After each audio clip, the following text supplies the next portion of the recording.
नमस्कार, सत श्री अकाल, आदाब, खम्मा गणी और राम राम सा।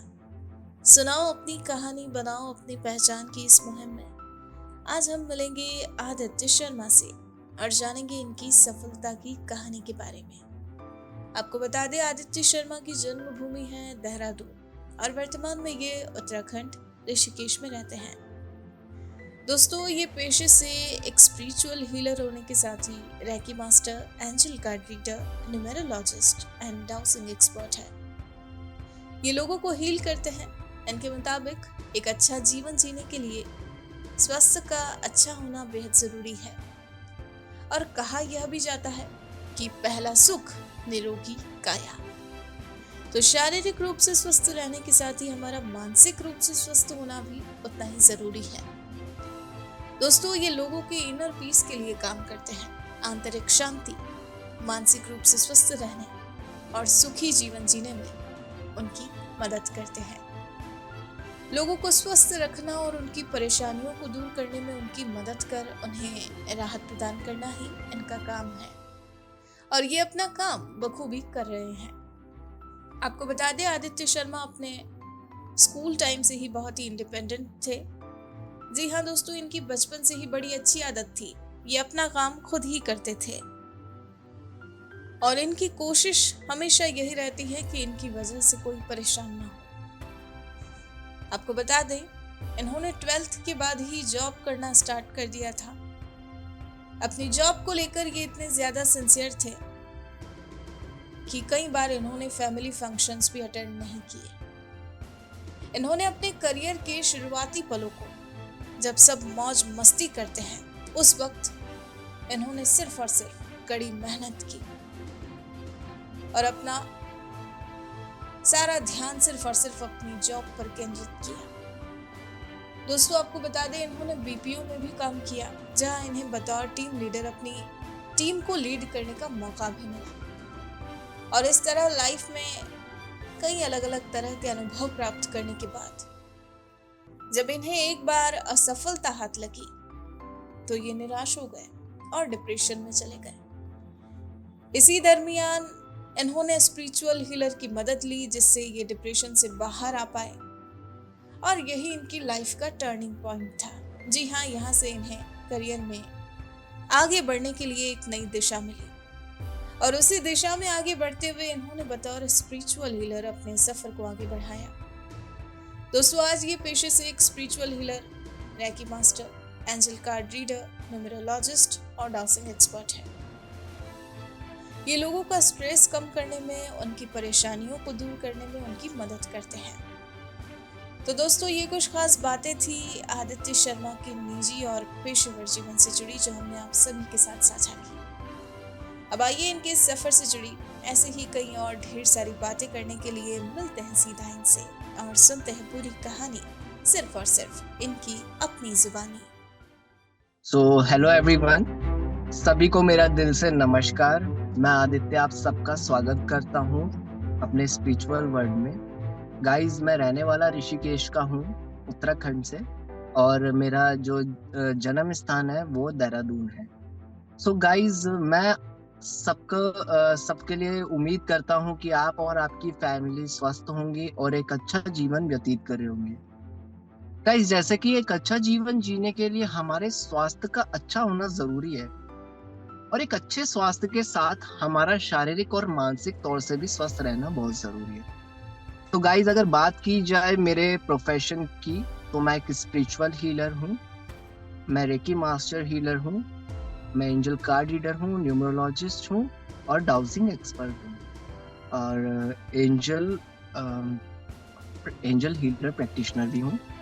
तो गाइज, मेरा जो कर्तव्य और मेरी जिम्मेदारी है वो किसी पीड़ित को स्वस्थ करना और उसे उसकी परेशानियों से राहत दिलाना है। अगर बात की जाए मेरे प्रोफेशन की, तो मैं एक स्पिरिचुअल हीलर हूँ और मेरा काम और मेरी जिम्मेदारी है किसी पीड़ित व्यक्ति को स्वस्थ किया जाए और उसे उसकी परेशानी से मुक्त किया जाए। बात की जाए मेरे फैमिली की, तो मेरे फैमिली में मेरे फादर, मदर और मेरी ग्रैंड मदर और मेरी बुआ जी हैं जो हमारे साथ ही रहते हैं। हम बहुत छोटी फैमिली है हमारी, बट बहुत हैप्पी फैमिली है। और हम अच्छे से अपना टाइम डे पूरा स्पेंड करते हैं एक साथ।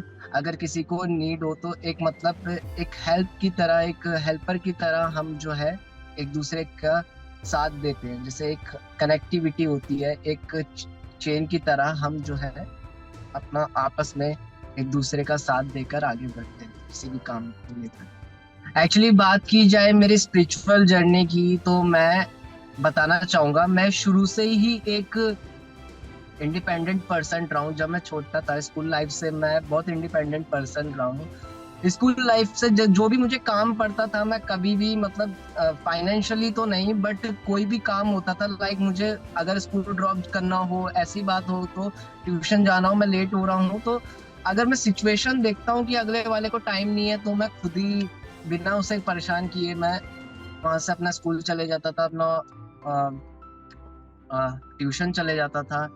तो बात की जाए, जब 12th में आया था मैं, तो मैंने उसी टाइम से ये सोच बना ली थी कि मैं जो है आफ्टर 12th जॉब करूंगा। और मैं ऐसा करने पर कामयाब भी रहा कि मैंने अपनी 12th फाइनली अच्छे से सक्सेसफुली कंप्लीट करी। देन आफ्टर दैट मैंने 3 to 5 years मैंने जॉब किया। जॉब करते करते मुझे ग्रोथ भी मिली, काफी ज्यादा चैलेंजेस रहा मेरे लिए जॉब का टाइम भी काफी। मैं एक्चुअली बीपीओ कॉल सेंटर में वर्क करता था, तो वहाँ पे मुझे काफी ज्यादा चैलेंजेस भी आए। लेट लेट नाइट जब मुझे कहा जाता था रुकने के लिए, तो मैं रुकता था, ऐसा नहीं है। और मेरे को इंसेंटिव भी दिया जाता था।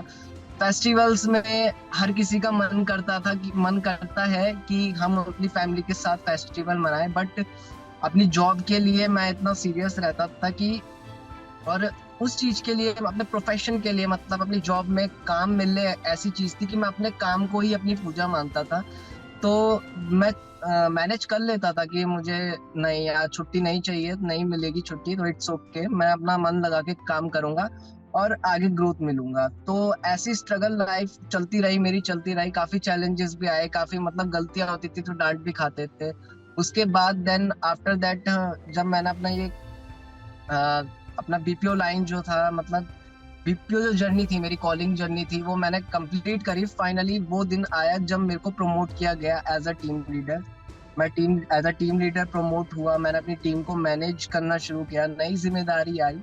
तो उसके कुछ टाइम बाद, 1 साल बाद, आफ्टर 1 ईयर, किसी को इंसिडेंट के वजह से एक्चुअली मेरी जॉब चली गई थी। देन आफ्टर दैट कहते हैं, मेरे को एक मूवी की बहुत अच्छी लाइन याद आई है, मैं आप सबके साथ शेयर करूंगा, कि जिसमें गॉड की मर्जी होती है, उसमें लॉजिक नहीं मैजिक काम आता है। एंड आफ्टर दैट जब मेरी जॉब गई, तो रियली में आई वाज जस्ट शॉक कि मेरे साथ सही में एक ऐसा मैजिक हुआ जिसमें वाकई में गॉड की मर्जी थी कि मैं एक स्पिरिचुअल लाइन से कनेक्ट हो जाऊं। जब गाइज मेरी जॉब गई, तो मैं काफी ज्यादा परेशान रहा, और काफी जगह जॉब सर्च करने गया। जब मेरे को जॉब नहीं मिली, तो मुझे उस टाइम इन चीजों से अवेयर था कि मेरे साथ हो क्या रहा है। मैं जुड़ने जा रहा हूँ एक स्पिरिचुअल जर्नी से, जिसमें गॉड की यही मर्जी है कि मैं एक स्पिरिचुअल हीलर बन के आगे लोगों की मदद करता जाऊं। तो गाइज जब मेरे हाथ कुछ नहीं लगा, तो मैं डिप्रेशन में चला गया।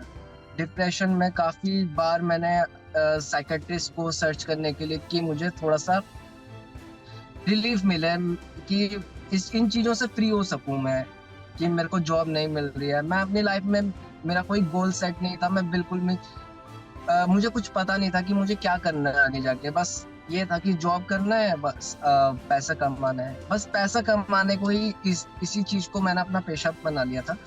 बट गाइज ये बिल्कुल अनजान था कि आगे जाके मैं किसी की मदद कर पाऊंगा, किसी की ब्लेसिंग्स मुझे मिलेगी। इन चीजों से अनजान था। देन आफ्टर दैट फाइनली जब इतना साइकेट्रिस्ट ढूंढने के बाद, इतना रेकी हीलर्स ढूंढने के बाद, एक्चुअली रेकी का क्या हुआ, रेकी मुझे शुरू से था। शुरू से जो है इन चीजों के बारे में पता था कि रेकी से आपको हीलिंग मिलती है और आप उससे ठीक हो जाते हो। ये बॉडी में एक अच्छा इफेक्ट डालती है, आपको डिस्ट्रेसेशन देती है, स्ट्रेस से रिलीफ आप पा सकते हो। इन चीजों के बारे में मुझे पता था कि रेकी क्या होती है, बट ये नहीं पता था कि डिस्टेंस हीलिंग क्या होती है। लोग डिस्टेंस से भी हील होते हैं। एक्चुअली जब मेरे को ये चीज बोला गया तो मैं बिल्कुल डर गया था कि नहीं नहीं, डिस्टेंस से नहीं, इन फ्रंट ऑफ फ्रंट अगर मैं अपनी प्रॉब्लम शेयर करूं तो आपको मेरी प्रॉब्लम भी समझ आएगी और अकॉर्डिंगली उसका सॉल्यूशन भी मिलेगा। मैं ये चाहता था। गाइस, इतनी कोशिश करने के बाद फाइनली जो है मेरा कॉल लगा डिविनिटी हील्स में, जहाँ पे मनीषा मैम थी, जिनसे मेरा कॉल कनेक्ट हुआ। उनसे मैंने रोते हुए अपनी प्रॉब्लम शेयर करी और उन्होंने मुझे अपने पास आने के लिए बोला। अपॉइंटमेंट फिक्स हुई, मैंने उन्हें अपनी प्रॉब्लम बताई और बहुत अच्छे से एज अ मदर उन्होंने मुझे ट्रीट किया कि बेटा कोई बात नहीं, आप मतलब एक तरीके से हौसला दिया कि आगे बढ़ने का। देन बाद में मुझे पता चला कि she is also recce healer, she is a grand master healer. तो जब मेरा ट्रीटमेंट चलता था, ट्रीटमेंट की जर्नी के टाइम पे मैंने उनसे पूछता रहता था मैं मुझे कौन सा कोर्स करना चाहिए, क्या करना चाहिए। एक्चुअली मेरे को बहुत इंटरेस्ट आने लगा था उस टाइम पे।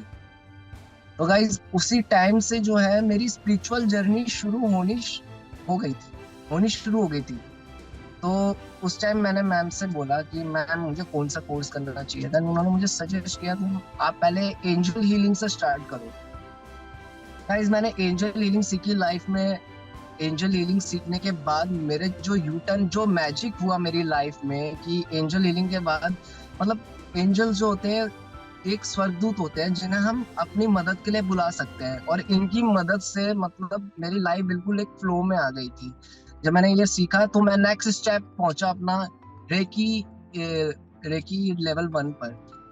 जब मेरी लेवल 1 की जर्नी शुरू हुई तो 21 डेज की मुझे इसमें प्रैक्टिस करनी थी। By the way 3 to 4 days का कोर्स होता है, बट मैंने इसमें 21 डेज अपनी मेडिटेशन में प्रैक्टिस करी। रोज सुबह उठ के 4 o'clock उठ के मैं अपना मेडिटेशन करने जाता था, और मेडिटेशन करते हुए भी जब मेरी मेडिटेशन की जर्नी स्टार्ट हुई थी तो मुझे काफी प्रॉब्लम हुई थी। मैं से एक जगह टिका नहीं जाता था।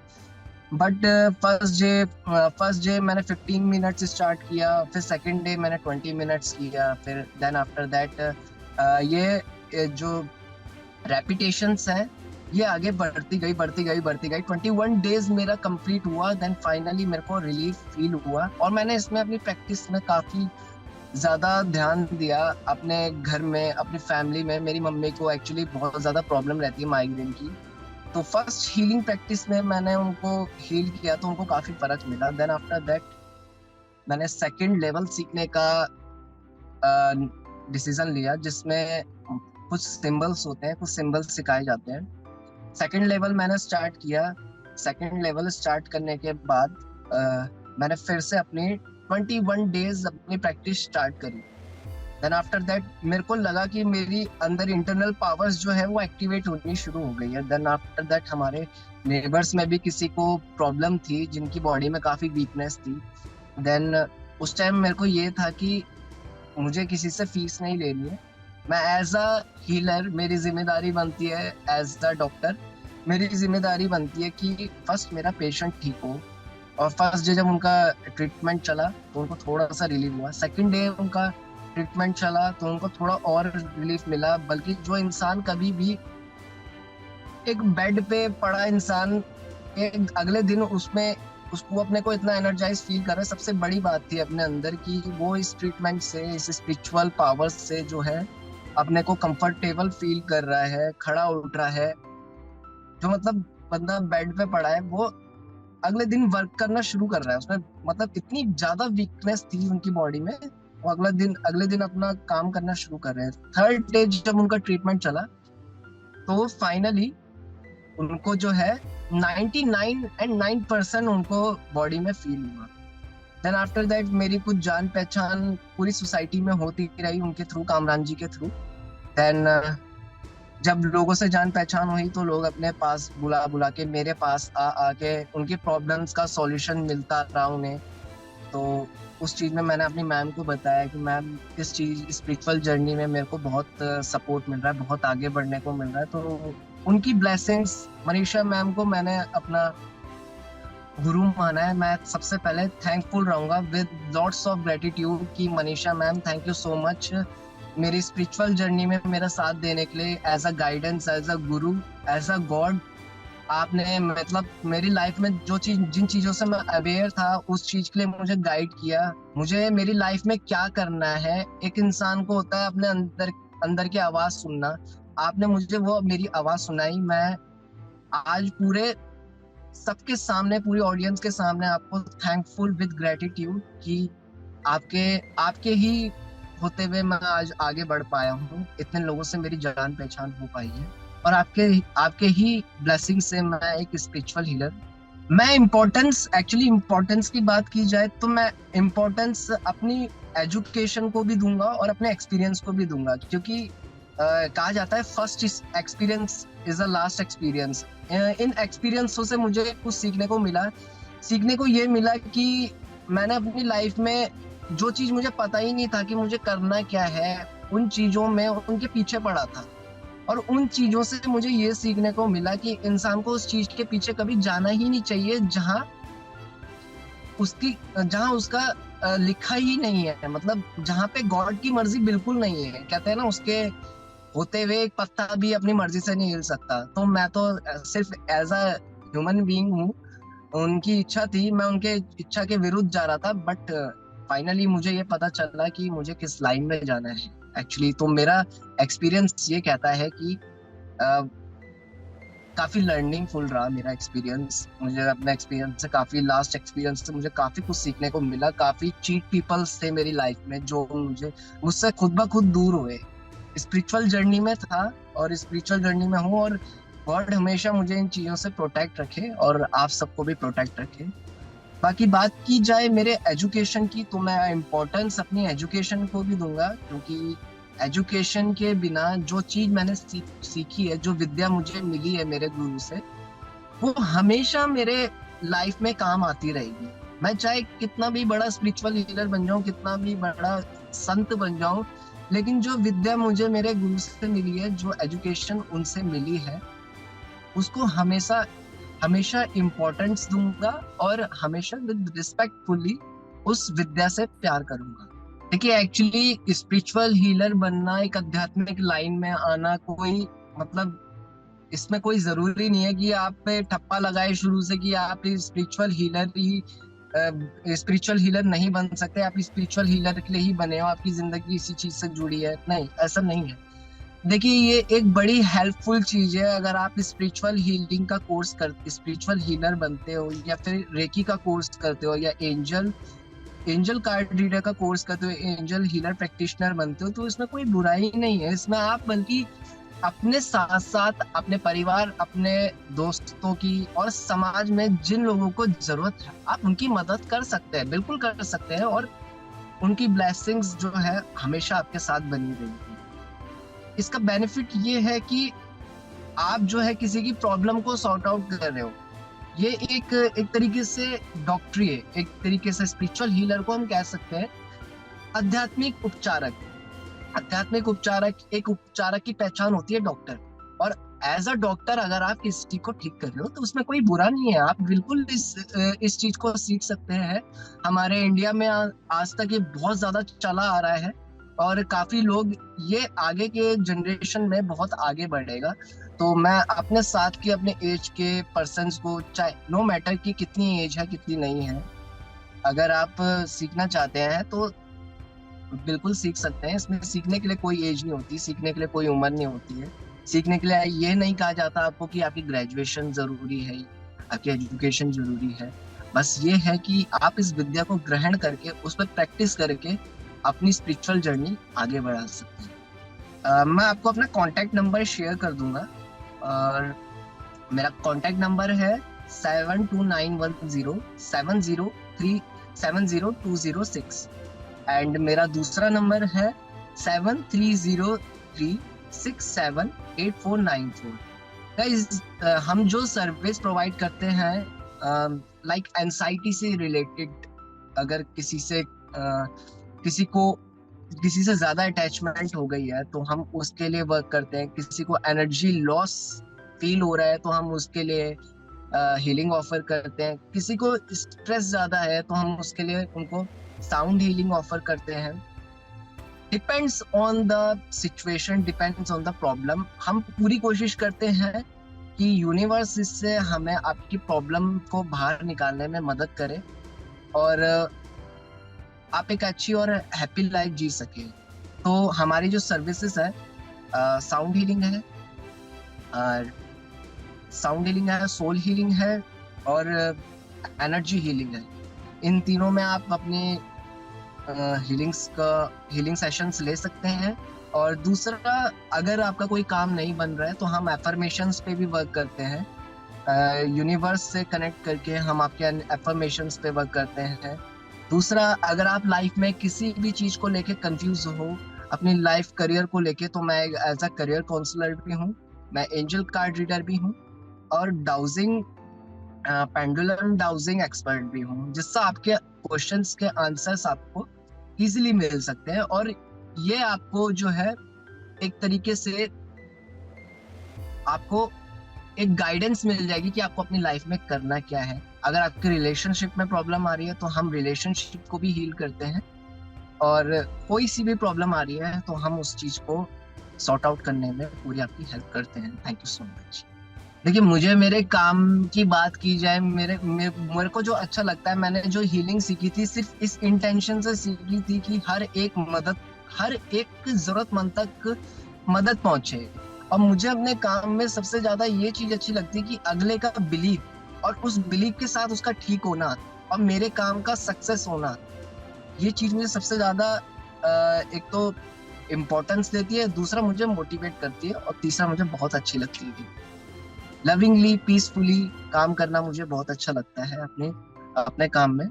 जब मैं एक्चुअली, मेरी पैदाइशी जो है देहरादून में ही है, और मेरी ग्रैंड मदर, मेरी बुआ जी जो है, हम सब साथ ही रहते हैं।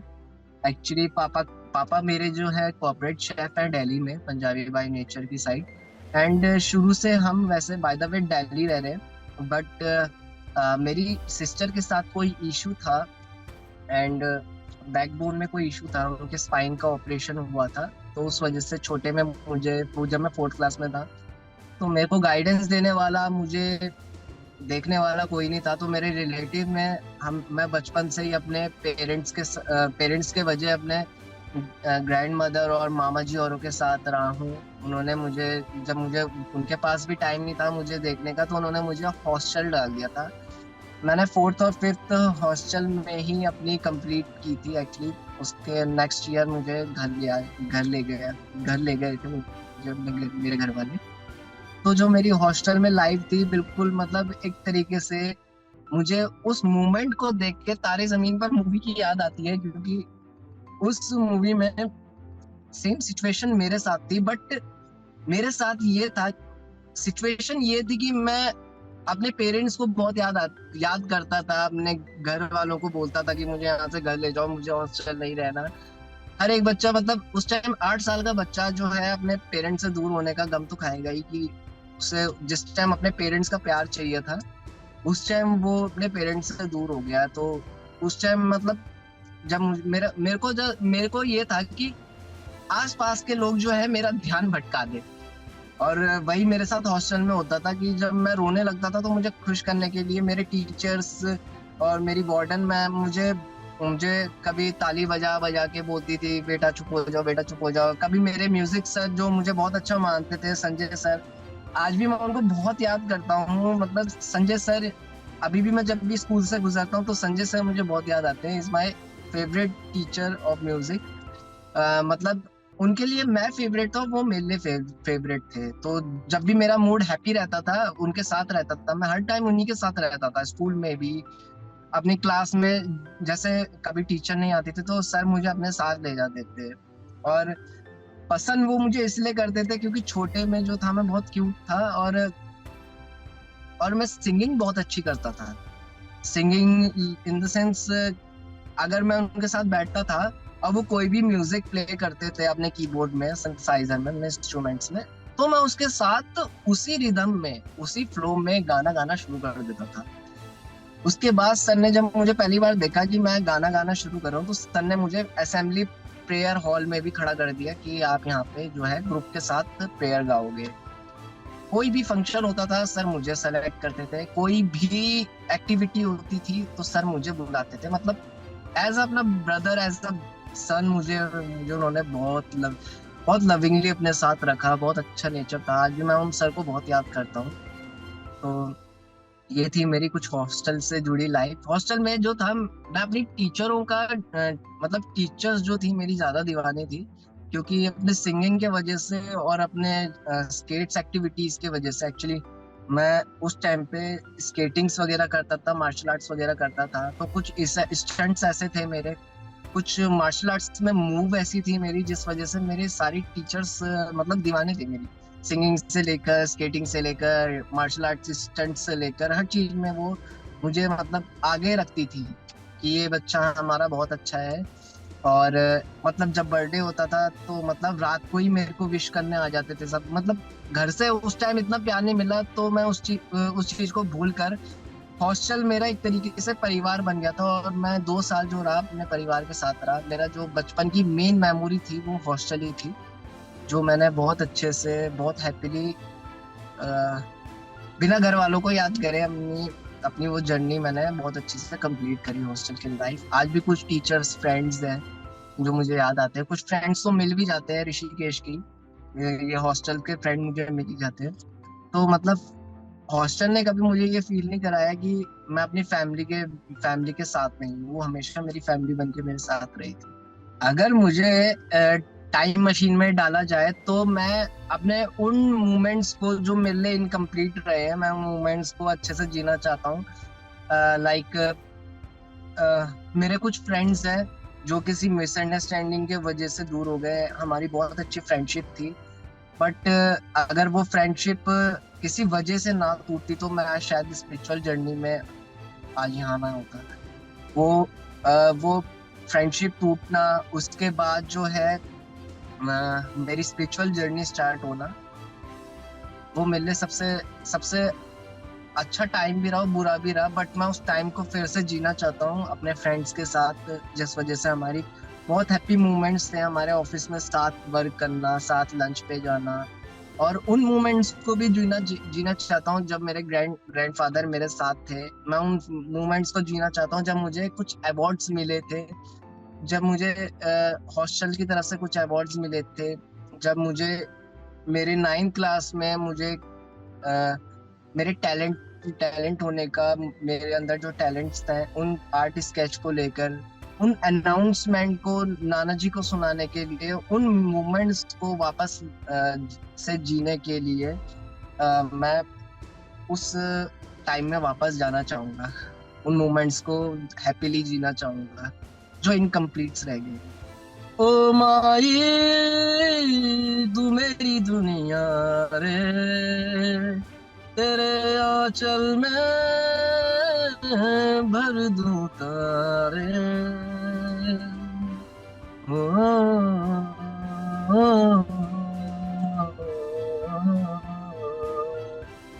शान तेरी न कम होने देंगे वतन, नाम ले ले के तेरा बस जिएंगे वतन।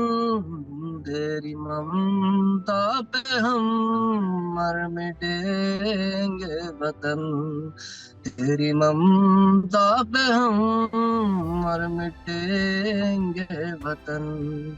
हर तिनका तेरी माटी का चूमता है गगन, तेरी ममता पे हम मर मिटेंगे वतन, तेरी ममता पे हम मर मिटेंगे वतन। मेरा तन मन धन बस जन गण मन, जन जन में भारत माँ। मेरा तन मन धन बस जन गण मन, कण कण में भारत माँ। Thank you. मुझे फन एक्टिविटी में एक्चुअली हंसी मजाक बहुत पसंद है। लाइक मैं अपनी फैमिली में भैया के साथ जुड़ जाता हूँ। एक्चुअली मेरे घर में कई लोग ऐसे हैं जो कॉमेडियन है।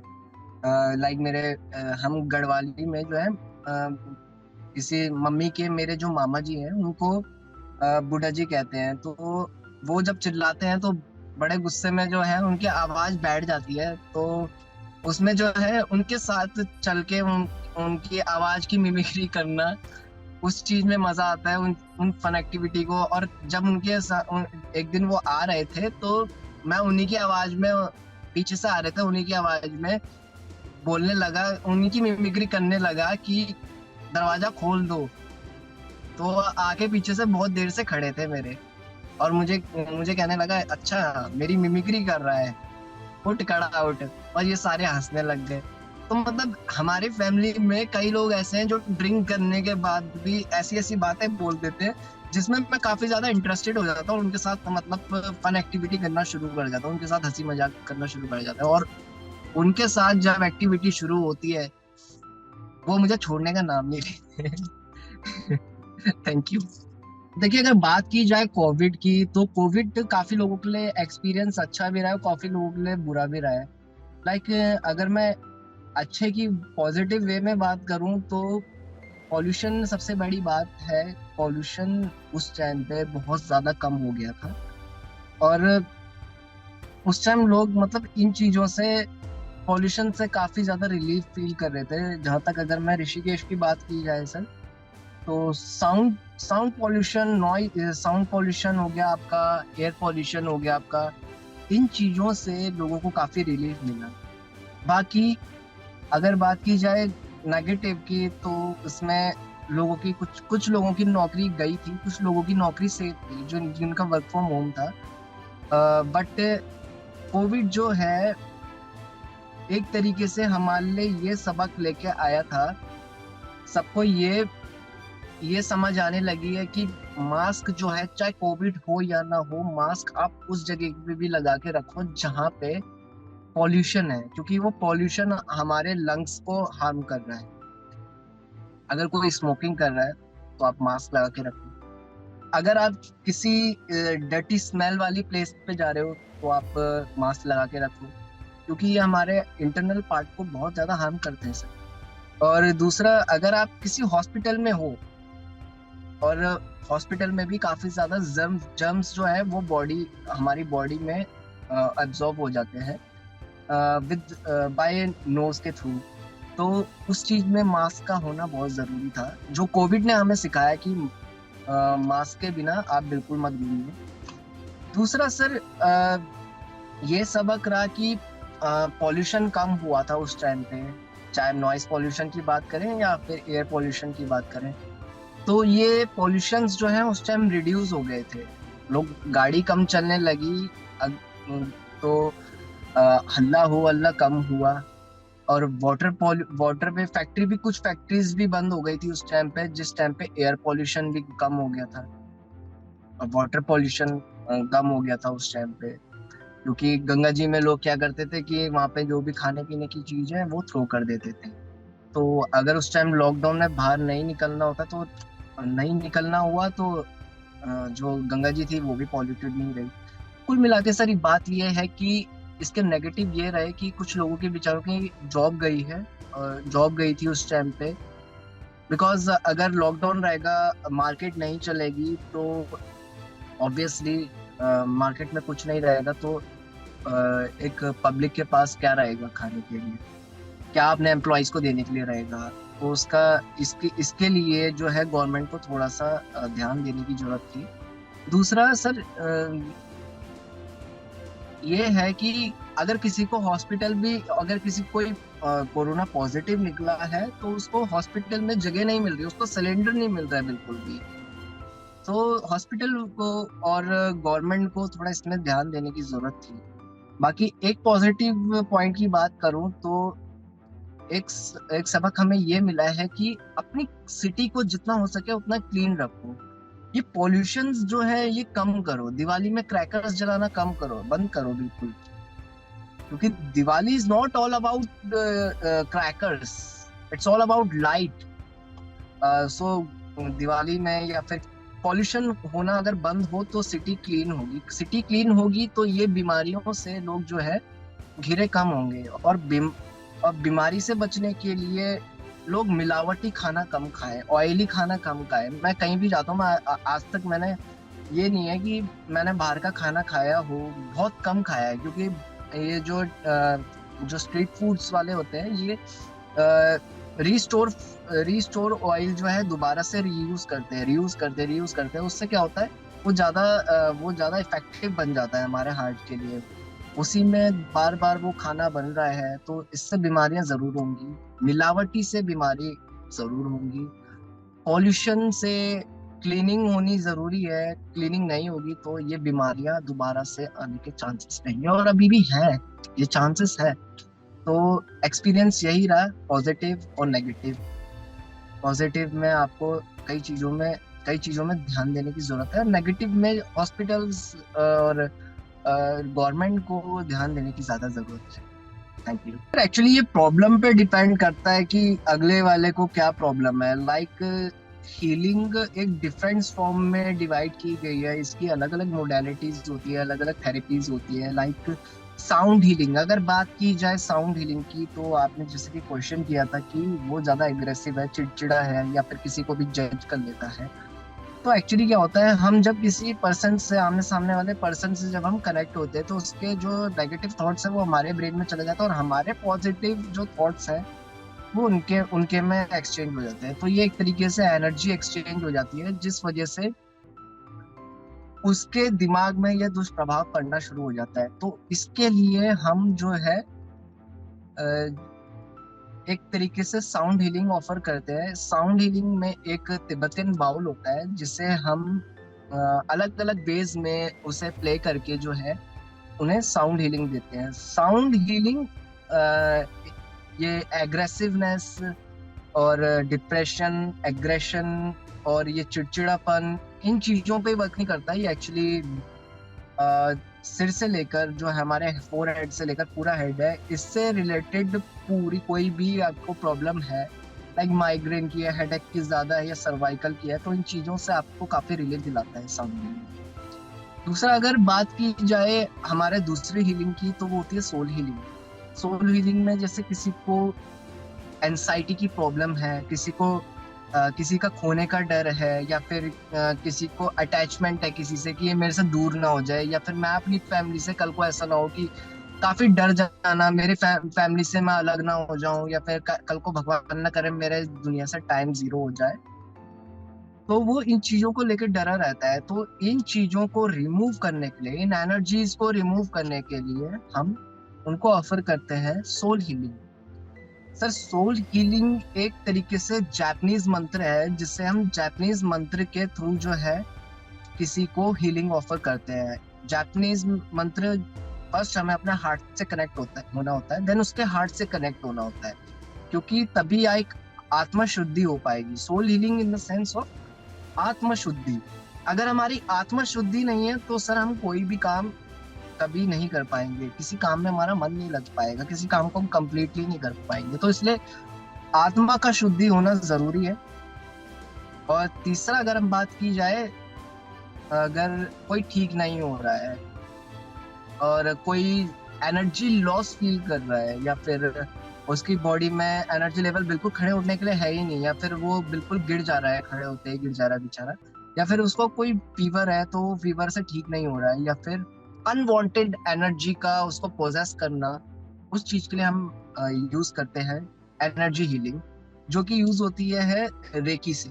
रेकी से हम अपने अंदर की इंटरनल पावर से जो है उसको, उस ह्यूमन बॉडी को, उस सोल को जो है अपने सोल से, अपने इंटरनल पावर से जो है उन्हें एनर्जी दे रहे हैं, उसे एनर्जी हीलिंग कहते हैं। और उसका बेनिफिट सर ये होता है कि जब एक ऊर्जा किसी के शरीर में एक औषधि बन के जाती है, तो वो पूरा उसे स्वस्थ करती है। अब बात की जाए हीलिंग्स में, हीलिंग को मेडिसिन का ऑल्टरनेट क्यों माना गया है? जी हाँ, इसको मेडिसिन का ऑल्टरनेट भी माना गया, और ऑल्टरनेट इसलिए माना गया है सर क्योंकि हमारी आजकल की जनरेशन में कुछ लोग ऐसे हैं जिनका इलाज जो है एलोपैथिक मेडिसिन से ही चल रहा है, या फिर होम्योपैथिक मेडिसिन से चल रहा है। पर मेडिसिन लेना गलत नहीं है, मेडिसिन का लगातार सेवन करना या फिर उसका आदी हो जाना, उस चीज को drugs, as a drugs use करना, ये हमारे शरीर के लिए सबसे बड़ी हार्मफुल चीज है। और ये चीजें हमें टेम्परेली ठीक तो करती है, बट हमें जो है अंदर से और ज्यादा बीमार कर देती है। हमारे शरीर को खोखला बना देती है, हमारे शरीर के अंदर के दूसरे ऑर्गन को खराब कर देती है। तो इससे अगर कंपेयर किया जाए हमारे हीलिंग की, तो हीलिंग एक ऐसी टेक्निक है, ये एक बुद्ध टेक्निक है। एक वाइब्रेशन और एक लाइट जब आपस में मिलती है तो एक एनर्जी कन्वर्ट होती है, एक एनर्जी में कन्वर्ट होती है, और वो एनर्जी को हम कहते हैं ऊर्जा। जब वो ऊर्जा अपने शरीर से, अपने हाथों से किसी के बॉडी में जाएगी तो वो औषधि के रूप में काम करेगी। इससे हम हीलिंग कहते हैं। ये एक बुद्ध टेक्निक है। ये इसका जो इन्वेंशन किया था मिको साइजी ने किया था काफी टाइम से। और रेकी को हम कहेंगे, रेकी दो पार्ट में बटी है, यूनिवर्सल और एनर्जी। रे और की, यूनिवर्सल, एनर्जी, ये दो पार्ट में बटी है। जैसे कि मैंने आपको बताया, दो एनर्जी जब आपस में, दो वाइब्रेशन और लाइट जब आपस में कनेक्ट होती है तो एक एनर्जी में कन्वर्ट होती है। अब वो एनर्जी के थ्रू हम किसी को हीलिंग ऑफर करते हैं। Thank you so much. मेरे अकॉर्डिंगली, अगर मैं जहाँ तक मानता हूँ, आप मेरी स्टोरी से इंस्पायर हुए हों, मेरी स्टोरी आपको अच्छी लगी हो, या फिर कुछ इंस्पिरेशंस, कुछ थोड़ा सा नॉलेज आपके अंदर गेन हुआ हो कि एनर्जी क्या होती है। कुछ लोग जो है इन चीज़ों से अनजान होंगे, तो मे बी उनको इस बारे में पता चला हो। तो गाइज, मेरा आप सबसे निवेदन है, प्लीज आप ज्यादा से ज्यादा अपने फैमिली को, फ्रेंड्स को, ज्यादा से ज्यादा लोगों को जागृत करने की कोशिश करें कि जो काम मेडिसिन नहीं कर पाती, वो काम जो है हमारा हीलिंग कर सकता है। तो गाइज, प्लीज ज्यादा से ज्यादा इन चीजों को शेयर करो, जागरूक बने, एक जागरूक नागरिक बने। और इस अगर आपको ये अच्छा लगा हो मेरा इंटरव्यू, तो प्लीज इसको लाइक और कमेंट जरूर कर दीजिएगा। बाकी आपका दिन शुभ हो। आज के लिए इतना ही, बहुत बहुत धन्यवाद। दोस्तों, आप सुन रहे थे आदित्य शर्मा की सफलता की कहानी इनकी अपनी जुबानी। ऐसी ही प्रेरक एवं रोचक कहानियां रोजाना सुनने के लिए हमारा चैनल सब्सक्राइब करें और बेल आइकन जरूर दबाएं। अगर आज की ये कहानी आपको पसंद आई है तो इसे लाइक, कमेंट और शेयर करना ना भूलें। अब आप भी बन जाइए भारत की प्रोफेशनल कम्युनिटी की आवाज़ और सुनाओ अपनी कहानी, बनाओ अपनी पहचान की इस मुहिम से जुड़कर अपने जीवन के अनुभवों, करियर यात्रा, अपने उत्पादों एवं सेवाओं के पीछे की वास्तविक कहानी से देशवासियों को प्रेरित करें और अपनी एक नई पहचान बनाएं। Tell your story, inspire and build your brand with the power of video. जय हिंद, जय भारत।